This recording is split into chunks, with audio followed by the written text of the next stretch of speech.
그들이 강가에 간 이유. 그들이 여러분일 수도 있어요. 이 강가를 이해하게 되면 하나님의 백성들의 눈물이 보이고 또 하나님의 은혜의 강물이 보여요.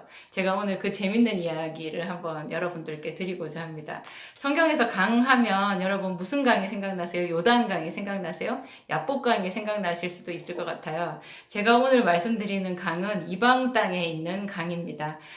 특별히 다니엘서 8장 제가 10분 성경 톡에서 앞서서 한번 말씀드린 적이 있는데 다니엘서 8장에 보면 그 순념소와 순양의 환상을 보잖아요. 그것이 그 장소가 보면 을레강변이라고 나오거든요. 바벨론에 있는 강의 이름이에요.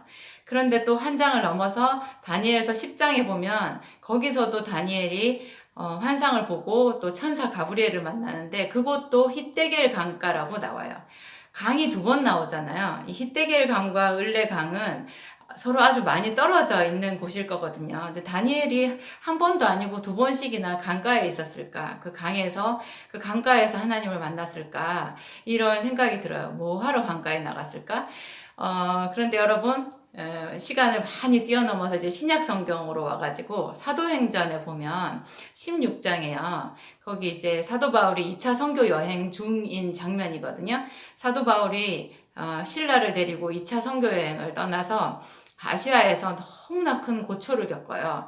얼마나 큰 고초를 겪었는지 그 사도행전에는 간단하게 나오거든요. 길이 막혔다. 주의 영이 허락지 아니하셨다. 이렇게만 나오는데 그 부분을 그 고린도 후서인가 보면 우리가 거의 죽을 고비를 넘겼다고 그렇게 말이 나와요. 너무너무 힘들었대요.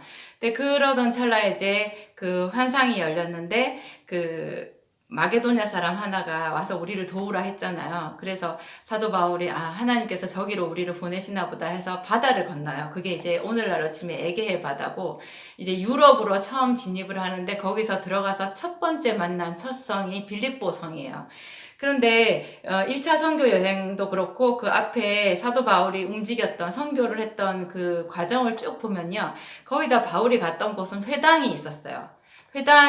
그러니까 회당이 뭐냐면 그 앞에 제가 말씀드렸던 다니엘 시대로 거슬러 올라가죠. 그때 이미 예루살렘 성이 회파되고 이스라엘 백성들은 다 사방으로 흩어져서 바벨론으로 끌려가고 다 그때부터 나라를 잃어버렸잖아요. 그러니까 바벨론으로 끌려가고 그 뒤에 이제 바벨론이 망하고 이제 메데 바사가 세워지고 헬라 제국이 되고 신구약 그 중간기에 엄청난 역사의 파고 속으로 이스라엘이 이제 잠겨 들어가 버리게 되는데 그때부터 그 사람들은 성전이 없어요. 몇백 년 동안 성전이 없었어요. 솔로몬이 성전을 세웠을 때 누구든지 이 백성들이 그 범죄에서 하나님께 쫓겨나가지고 먼 타국에 가서 그곳에 있다 할지라도 그곳에서 내가 하나님께 지어드린 이 성전, 솔로몬의 성전을 향하여 손을 펴고 회개하며 주의 이름을 부르면 주는 계신 곳 하늘에서 들으시고 저희를 고치시고 저희를 이곳에 돌아오게 하옵소서 하는 그런 기도를 하는 장면이 있어요. 그러니까 이스라엘 백성들에게 성소는 하나님의 집이고 하나님의 은혜를 상징하는 본거지가 되는 거예요. 그런데 이 사람들이 다 흩어져서 쫓겨났단 말이에요. 그리고 성전은 회파되고 흔적도 없어요. 그 먼 지역에 가서 이 사람들이 떠돌면서 그렇게 유랑하는 생활을 하게 되는데 그 사람들이 몇 명만 모여도 회당이라는 거를 지었어요. 그러니까 그 안식일만 되면 그 회당이라는 곳에 그 이스라엘 백성들이 모여요. 유대인들이 모여요. 거기서 하나님을 예배하고 율법을 읽고 또 하나님께 기도하고 그런 곳이었거든요. 회당이 있었어요.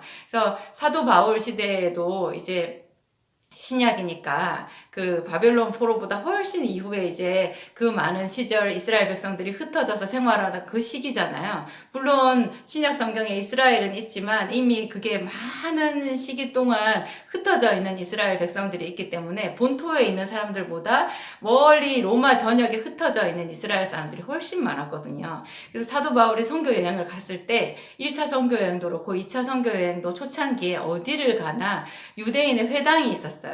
그래서 노방 전도를 한 게 아니라 유대인이 지어놓은 그 회당의 안식일에 들어가서 그곳에 모인 사람들에게 복음을 전했던 거예요. 예수가 그리스도시라는 것. 그렇게 항상 했는데 왜 바다를 건너가서 마게도냐로 가는 것이 힘들었느냐, 유럽으로 가는 것이 힘들었느냐, 거기는 회당이 없어요.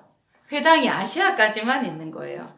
그래서 사도 바울에게는 그것이 거의 불모지로 가는 그러한 큰 결단이었던 것 같아요. 그래서 순종하고 이제 바다를 건너서 빌립보에 딱 도착하니까 누가 자기를 뭐 반겨주나요? 아무도 없잖아요. 하나님이 가라 해서 갔는데 자기가 가니까 거기는 회당도 없고 아무것도 거처할 곳이 없어요.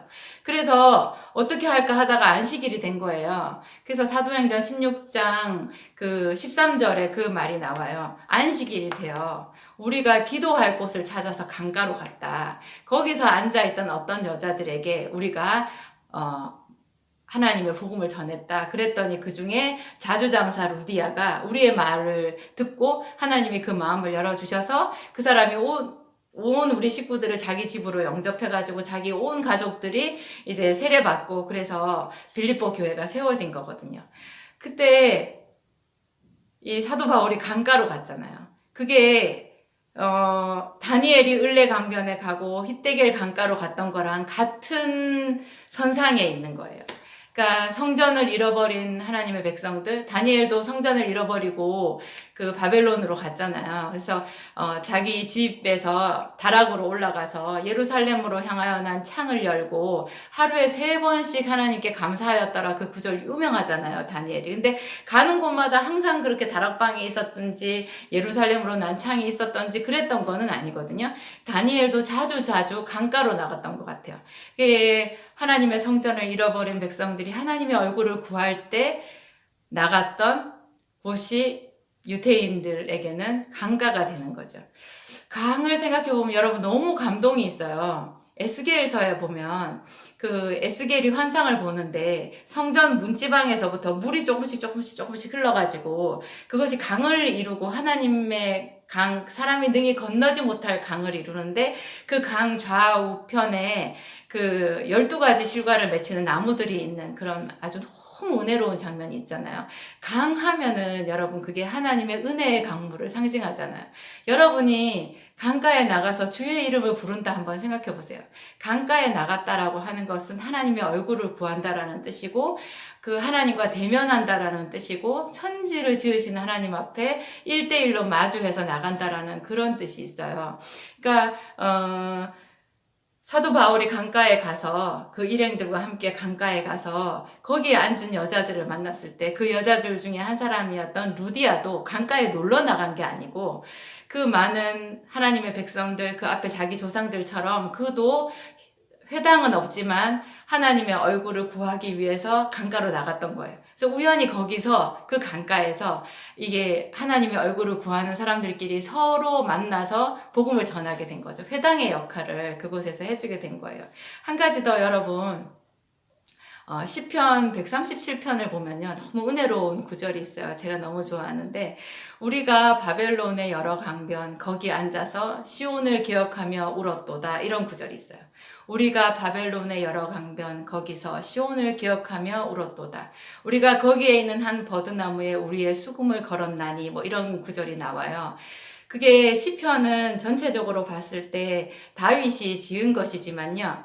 그 137편 앞에는 다윗의 시라는 말이 없어요. 그 바벨론의 여러 강변 거기 앉아서 시온을 기억하며 울었도다 하는 이 첫 구절로 비춰봤을 때 바벨론의 포로로 잡혀갔던 이스라엘 자손들이 쓴 시인 거예요.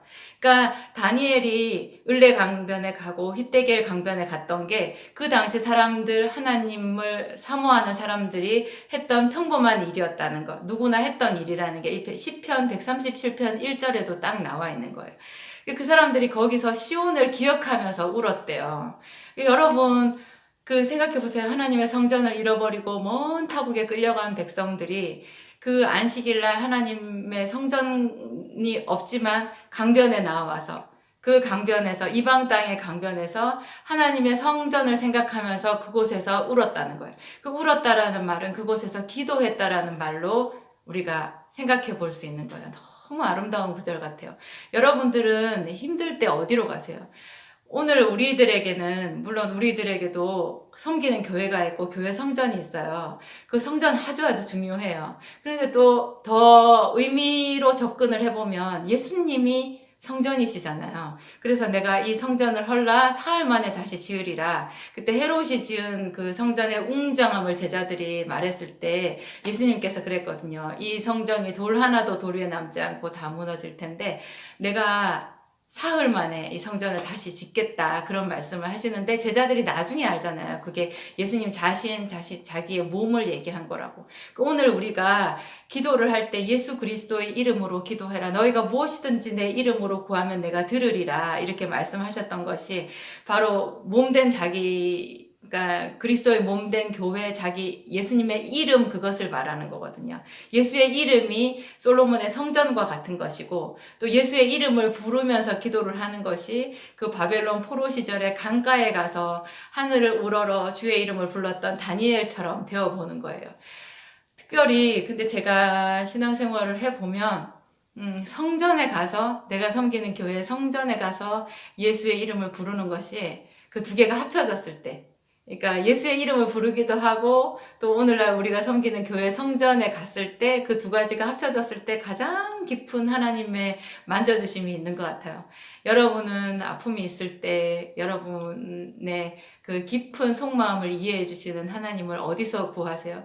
언제나 장소가 정해져 있으면 좋아요. 내가 하나님의 얼굴을 구하는 곳, 그분의 이름을 부르는 곳, 내 마음을 토로할 수 있는 곳, 간절한 소원을 올려드릴 수 있는 한 장소. 그것이 내가 늘 그곳에 가서, 그 시간에 그곳에 가서 하나님의 이름을 부르게 되면 나중에 어떤 일이 생기느냐?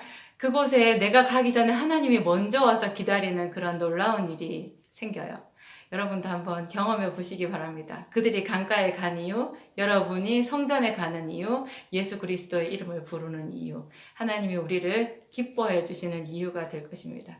제 얘기 들어주셔서 감사드립니다.